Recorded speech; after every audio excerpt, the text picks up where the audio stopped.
Perfect. Okay, thank you so much. Very excited to be here and share some ideas with you. I'm going to say some kind of large-scale conceptual things in addition to some data that I'm going to show you, and it's hard to do that in 15 minutes. So if anybody wants to download the primary data, the software, all of that stuff is here. And then this is just a personal blog where I try to write about what I think some of these things mean. And this is. A lot of what I'll say at the end is work done in collaboration with Josh Bongard's lab as part of this ICDO organization that we have.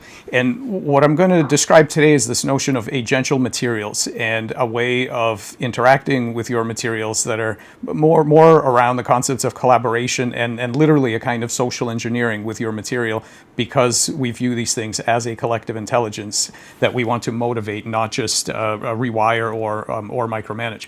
And so one of the great challenges in our field, which is both synthetic morphology and biomedicine, is that someday you want to sit in front of a computer and you want to draw the plant, animal, biobot, organ, whatever you want, with no limitations really.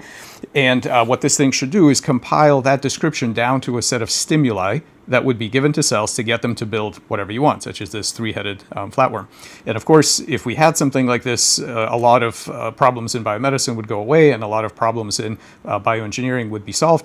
But as we all know, we don't have anything remotely like this. We can only do this in a very small, if at all, in a very small set of circumstances. And I think that's largely because we've been thinking so far about either passive matter, now increasingly active matter, computational materials. But in biology, I think what we're dealing with is what I call an agential material. It's a material that at multiple scales has agendas and problem-solving capacities, which we largely have not yet taken advantage of. And so for me, the anatomical compiler is not some sort of 3D printer. It is a communications device. It is a translator between your goals as the engineer and the goals of the material, because I do think that in a cybernetic sense, the material has goals, in fact, many of them. So this is the sort of thing we're dealing with. Now, this is a free-living organism called a lacrimaria, but you get the idea. It's a single cell. There's no brain. There's no nervous system. It's handling all of its needs in anatomical space and metabolic space and physiological space. And from that one cell, normally develop all of these kinds of amazing creatures, including these, that will actually have very significant problem-solving cognitive capacities. And what we know from developmental biology is that this is a slow and gradual process. There is no specific magic line at which intelligence kicks in. This is a process of scaling competencies, not a process of magical categories. And so we need to understand this scaling in order to have good interactions with a material. In fact, it turns out that even below the single cell level, so just the molecular networks themselves, let's say gene regulatory networks or molecular pathways, already have 6 different kinds of learning that they can do. This does not require a cell or synapses or any of that. Just the molecular pathways themselves, and this is a free gift from the mathematics of networks, they can already do habituation, association, Pavlovian conditioning, and we're now taking advantage of all of that for experiments in drug conditioning for biomedical purposes. And so the material has these capacities sort of all the way from the very bottom. And what I think is happening here is a kind of multi-scale competency architecture where each level, and so here are all the levels of organization, each level is basically deforming the option space for the levels below. But each level is navigating that space. Context-sensitive navigation of the option space, and these are transcriptional spaces, physiological state spaces, anatomical morphospace, and then at some point when nerve and muscle kicked in, then of course three-dimensional space of behavior. But all of this kind of relationship is present all the way down. And what each level is doing is deforming the option space for its parts to ensure that their conventional behavior is also serving the needs of a higher level in a different space that the parts don't know anything about. And this enables some very interesting properties in the biological material. First, just as an example, and we could do hours and hours on these examples, there are many cool versions of this. Here's a tadpole of the frog, and so you'll see nostrils, mouth, brain here, gut. What you'll notice is that we've prevented the primary eyes from forming, but we've put an eye on its tail. And what we notice by building a machine that automates the training and testing of these guys in visual cues is that they can see perfectly well. Here's the ectopic eye. It makes one optic nerve. Sometimes it goes to the spinal cord, sometimes to the gut, never to the brain.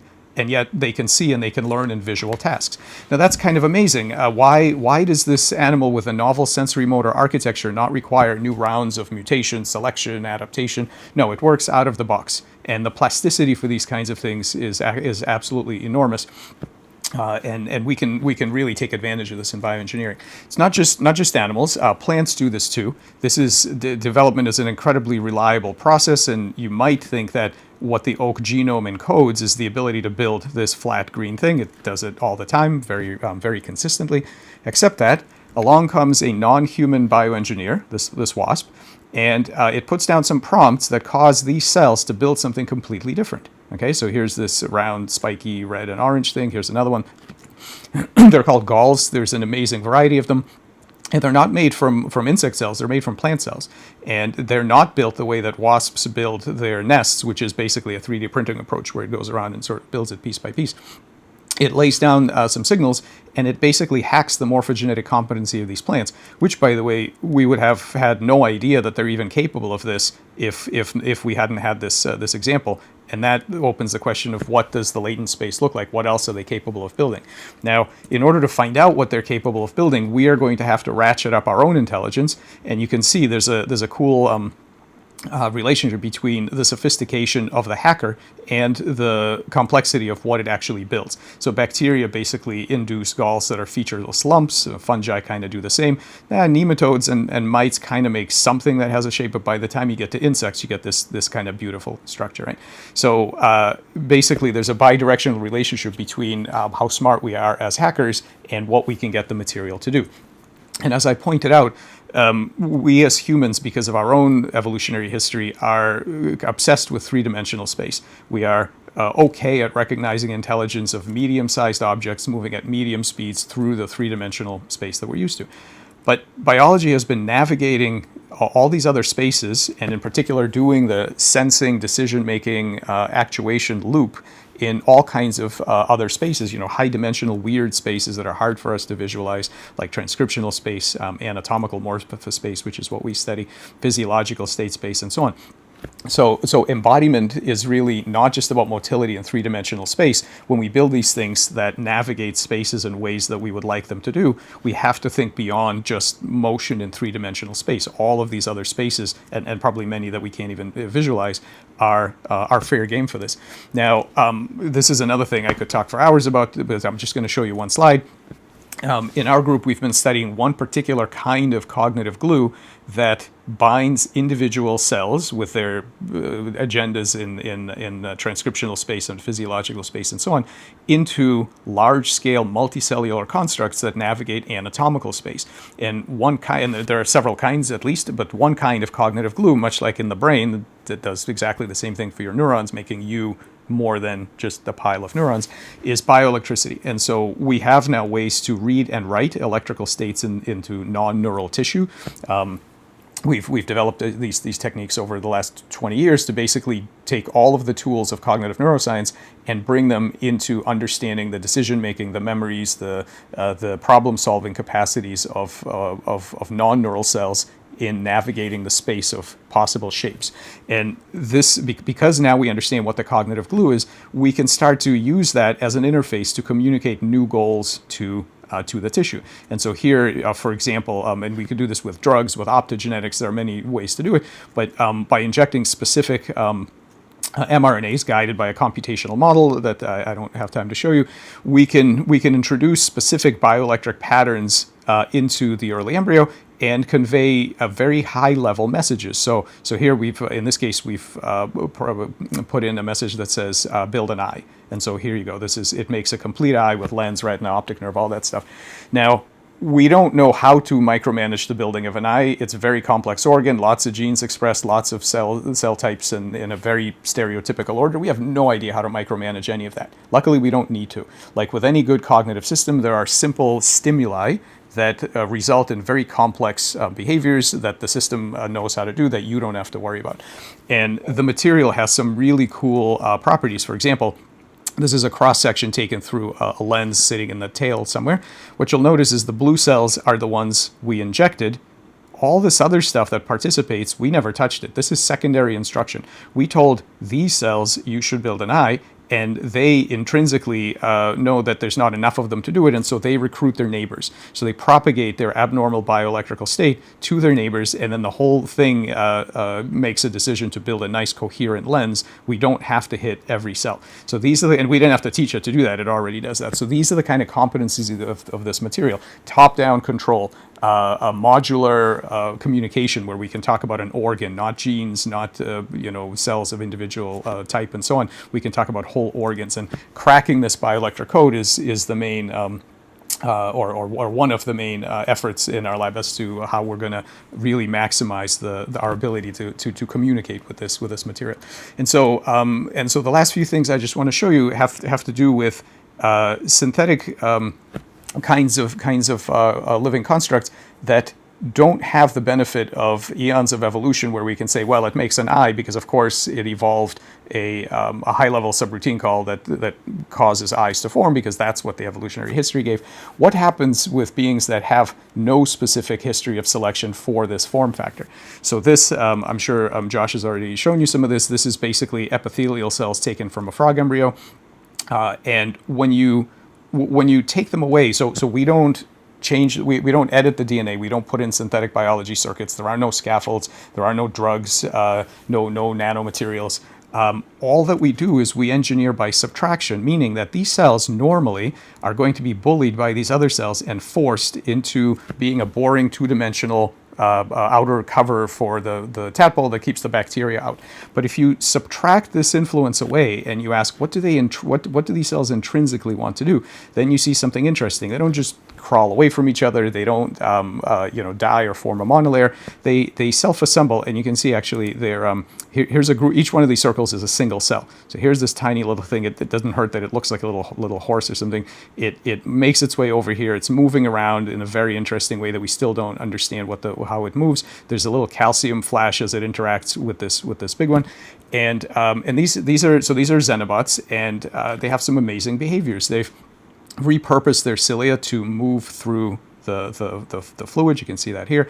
They can go in circles. They can patrol back and forth like this. You can make weird shapes out of them, like this donut thing. They have collective behaviors that we're still studying.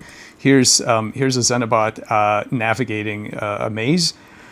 We have no idea. It's self-powered. We don't need to actuate it at all. We have no idea what guides at this point. We're studying all that, but the decision making, why it turns around at this particular spot. There's no liquid flow here. There are no gradients. There's no food. It takes this corner without having to bump into the opposite wall, and then at some point it spontaneously turns around. So all of these kinds of things are completely spontaneous. We're not pacing it or controlling it. Now, one of the studies that we've made of it is what are the transcriptional what does the transcriptome look like of a creature that has a novel lifestyle that has not been selected for? And it turns out that it has hundreds of genes that are expressed very differently than these same cells back in the embryo. And I'll just show you one example of what it does as it dips into the genome to pick out novel things that are there for this lifestyle. There's a whole cluster of genes that actually is associated with sensory perception of sound. And we thought that's kind of amazing. Is it possible that these things could actually hear or respond to sound? And so what we did was this experiment. We put a speaker under this, and again, this is just brand new kinds of things. But it turns out that they absolutely do change their behavior when you provide these kinds of sound stimuli. So these are little tight circles. As soon as you turn on the sound, they do this, and then eventually they go, when you stop, they go back to this. Not exactly the same. So maybe there's a little bit of residual memory, but we're trying to figure that out. So all of these things, we're now doing behavioral experiments to ask, what do they remember? What can they learn? What are their preferences? And the last thing that I'll just show you is that this is not some weird fluke of frog development. This little thing, which looks like we got it off the bottom of a pond somewhere, is actually, if you were to sequence it, it's Homo sapiens, 100% wild-type Homo sapiens. These are anthrobots made of human tracheal epithelial cells, and they also do some interesting things. If you plate a bunch of human neurons and you put a big scratch through it, they will traverse that scratch. But then they'll pick a spot and sit down, and they sort of form the superbot cluster. And what you see is that what they're actually doing is healing the gap. they can actually induce repair. If you lift them up 4 days later, this is what it looks like. They can actually induce repair across this gap. So who would have known that your tracheal epithelial cells have the ability to form this autonomous little biobot, run around and and heal wounds? They have thousands, about 9,000 genes differently expressed than the tissue of origin. Tons of amazing things here that we're still mining. 4 discrete behaviors that you could build a behavioral ethogram of. And we're also working on trying to understand what their protocognitive properties look like. And so the very last thing that I'll just say, and this is kind of the weirdest part of this, is that we have to start thinking, if it wasn't a history of selection, which people take to explain this path, this kind of thing, what are these xenobots turning into? If it wasn't direct engineering, which we didn't do, all we did was liberate the cells. We didn't program them in any way. And if it wasn't selection, where does other information come from? And I just want to pitch this idea that we do have a precedent for information that does not come from the physical world. In other words, this is a mathematical object called a heliplot of this little function. And if you want to ask why does it have the particular shape that it has, the answer is not anything about its evolutionary history. It's not anything about any facts of physics. It comes from other laws of mathematics that many Platonist mathematicians are studying as a structured, ordered set of patterns. This map of mathematics, and so I just want to argue. And again, this would take hours to do this properly, but just to point out that I think we need to go a lot far beyond emergence as an answer to the question of where do these properties come from, and we need to ask what are the structured patterns that we are releasing here, and I view these synthetic beings as vehicles for exploring this latent space, and I think this is the research program. And so as we make cyborgs and hybrids and biobots and all these kinds of things, they're combinations of evolved material, engineered material, sometimes software, but also patterns from the space of mathematical patterns that are not to be found specifically among the laws of physics. And I think just by itself, emergence is not going to do the trick. We really need to develop tools to understand to map out that space and map out the interactions between the physical interfaces that we make and the patterns that we see. And so this now, the ability to use all of these amazing features of the living material is part of the field of diverse intelligence and we are trying to use some AI tools to communicate across all the different levels. So that's it. I'm going to stop here and just summarize what I've tried to say is that in biology, there's this multi-scale competency architecture of nested problem solvers. We, as evolution, can exploit this material via prompts and training, not just rewiring or micromanagement. Tools are coming online to communicate with these systems via bioelectrics and, of course, other modalities, lots of applications. And finally, I think that we really need to pay a lot of attention to what you might call the intrinsic motivation of the system, not just programming, not just reinforcement learning, but actually understand what it is that these things can do aside from what we've made them do. And so I'll just stop here and thank the people who did the work. So our postdocs, some amazing postdocs and grad students that did the work that I showed you today. Lots of collaborators that work with us. Always thank the funders, and of course most of all to the model systems, both biological and synthetic, and every combination that has taught us all of these things. So I'll stop here. Thank you.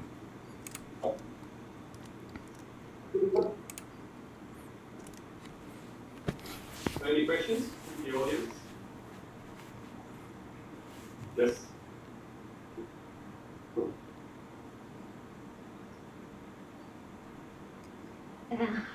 Hello, it's an aspiring MBA student from Sheffield. Hi. So I want to ask you about your insights. If we, using Kaufman principles, like dealing with the biological cells as reaching steady states in a non-equilibrium environment, or use it our dealing models the biological cells in quantum undeterministic rules, this will help us to predict what its behavior and making it, we predict it so we can know what it will do, so we can control it by controlling its behavior without controlling it really.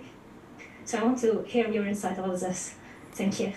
Yeah, my current framework for all of this stuff is that I think the most powerful advances in predicting their behavior, in manipulating their behavior, and so on, are not going to come from thermodynamics or from quantum biology, although I'm sure those things have important things to tell us.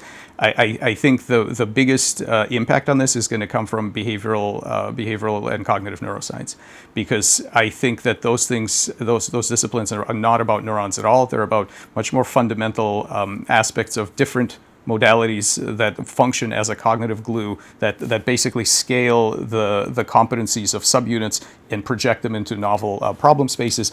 And there is a wealth of information there that have so far approaches both experimental and conceptual that have so far been deployed around brains and development, but all of this stuff works in many other contexts.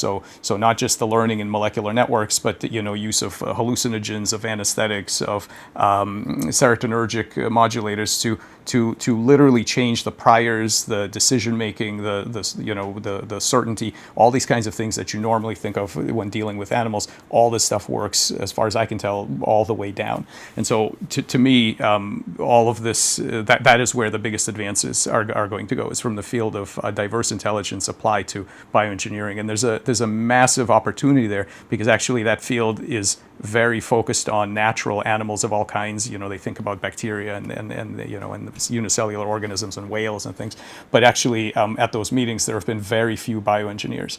And so the opportunity for a cross-fertilization of these fields, and roboticists, the opportunity are massive, I think. Other questions? Ritu. Ritu. Yeah, Ritu. Hey, Ritu. Yeah, thanks so much, Michael, for the talk as always. Good to see you. I'm just curious about the sound, how you chose that. Is it just like a really nice, precise, non-invasive way to do mechanotransduction, or was there another reason that sort of motivated that choice? Okay, so the question of sound to begin with was simply because we did the transcriptomics and we found this cluster of hearing genes, and we thought, okay, maybe this thing is trying to, maybe this is, the bigger picture here, I think, is the idea that these novel systems with a novel lifestyle are problem solving, in the sense that they, and I have other examples we could talk about, that dip into their genome to start to transcribe things that are going to be useful in this lifestyle, right? And so this sort of primed us when we saw the hearing. We said, okay, let's just test it now. In terms of what the sound is, the only thing we've published so far is one single wavelength. It's a sine wave, and that's it, right? One frequency, and it's a sine wave. We are currently testing everything from a full frequency sweep to we play different kinds of music. We let them talk to each other, because there's a million things. And so the jury's very much still open on what they're doing with that information, while I'm sure the molecular view of this thing is some sort of mechanotransduction. That's probably how they're hearing. I mean, they're using, they're using cilia the same way that we do, and so on. So I'm sure at the lowest level, that is probably exactly what they're doing. But at a higher level, what I want to understand is ecologically, why is this now important? Why are they transcribing these genes? And on the computation side, I want to know how it is. What is the internal causal architecture that allows that system to go from this is my environment to now this is what I want to transcribe. Okay, how is it? And the other examples that we've had in our lab have to do with, for example, flatworms identifying just a half dozen genes out of a genome of tens of thousands that will allow it to overcome a novel toxin that it's never seen before. So we have these experiments where we hit them with something that's never been around during evolution. Within a week they find the solution. And so how do they find it? Because this, I think, has massive biomedical implications. So I think all of this has the two layers, right? There's the biophysical layer where it's like, yeah, it's mechanotransduction, no doubt. But the bigger question is, what information is it processing, how, and why? Okay. One question.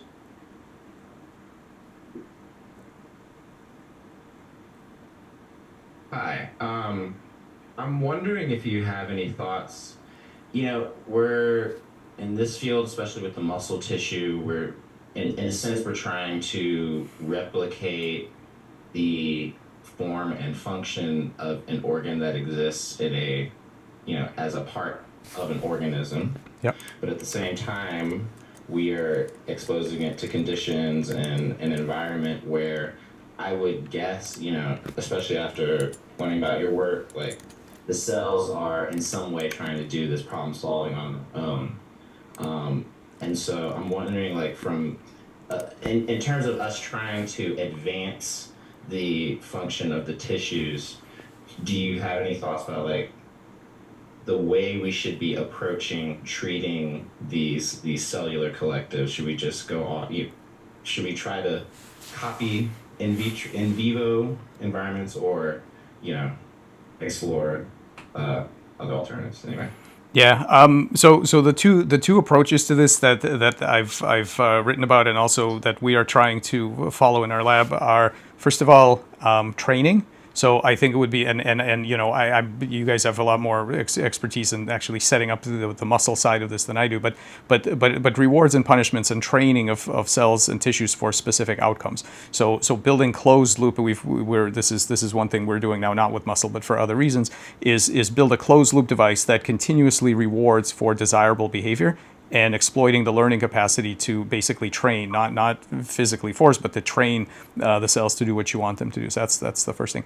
The second thing, which you can do with that same kind of platform, is instrumental learning. In other words, you can ask the cells what they want to do by giving them control over the environment. In other words, you set up a closed loop system where different actions lead to different outcomes, and in effect, you get to ask the cells. You let them find the kinds of behaviors that give them the stimuli and the outcomes that are meaningful to them. And I think by doing that, we learn more about the system, and then we can become much better at motivating them. And I always think back to, humans have been training dogs and horses thousands of years before we knew any neuroscience, and we had no idea about mechanisms. But what we did understand is that they have this amazing interface that if we understand the currency of the way that they learn, right? So rewards and punishments and behavior shaping paradigms and all this kind of stuff, then you can get some amazing outcomes, even if you're not micromanaging the synaptic chemistry. And I have a feeling that that's what we're going to need to do here, is to get a much better idea of what do the cells actually want to do, what do they value as rewards and